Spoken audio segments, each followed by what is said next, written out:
May nakita akong post kagabi and sobrang matutulog na lang ako, mapapaiyak pa ako, te.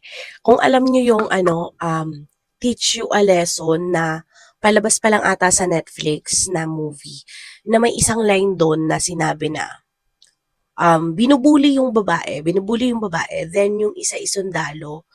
Tapos nakita niya, napadaan siya dun sa parang tulay and clip lang kasi napanood ko. Then ang sabi niya, kailangan mo ba ng tulong? So, siyempre maga-maga na yung mukha, bugbog sarado na si girl kasi nga binubully siya and ang dami nun, may babae, may mga lalaki.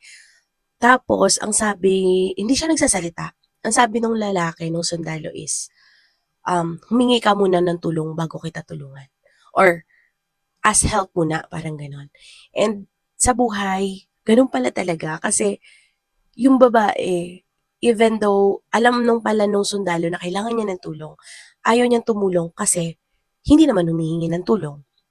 And yung babae naman, nahihiya siyang humingi ng tulong. Kaya nung magwo-walk away na yung sundalo, hinawakan niya 'to sa pants, pinigilan niya, then sabi niya, dun siya nasabi na tulungan mo ako, something like that. Then dun siya umenter to rescue her na at inano niya yung mga bully. In short, parang naka-relate ako dun sa part ko kasi ako yung tao na ayoko ng kinakaawaan ako.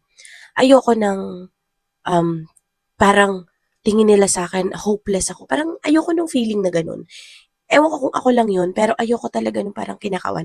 Kasi panganay ako, so sanay ako na kailangan malakas ako, kailangan hindi nila makita na mahina ako dahil panganay ako. Ako yung hinihingan madalas ng tulong. So, na-realize ko, ganun pala. Kailangan mo lang humingi ng tulong para tulungan ka.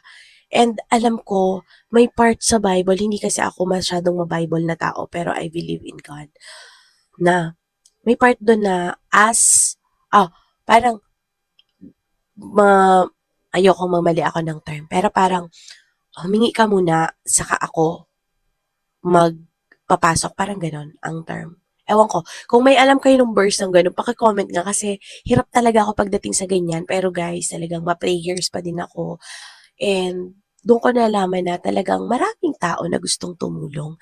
Maraming tao. Kaya lang, kailangan lang talaga nilang malaman if deserving ka. Kung hindi ka naman humihingi ng tulong, ba't ka tutulungan, di ba? And yun lang. Kaya guys, tayo sa mga kapanganay na katulad ko dyan or kung hindi ka man panganay pero nag-struggle ka sa buhay, kailangan mo ng tulong. Ask help, huwag kang mahiya. And alam ko maraming tao, minsan stranger pa sa atin, ang tutulong sa atin talaga. Kaya naman guys, share ko lang kasi sobrang na-bless ako or sobra akong na-touch sa scene na yun. Baka may mga tao din na nangangailangan ng marinig 'to, sana ma-flip kayo kahit papaano na humingi lang tayo ng tulong, gano'n, kung nangangailangan tayo. Pero siyempre, 'di ba, do the work pa din.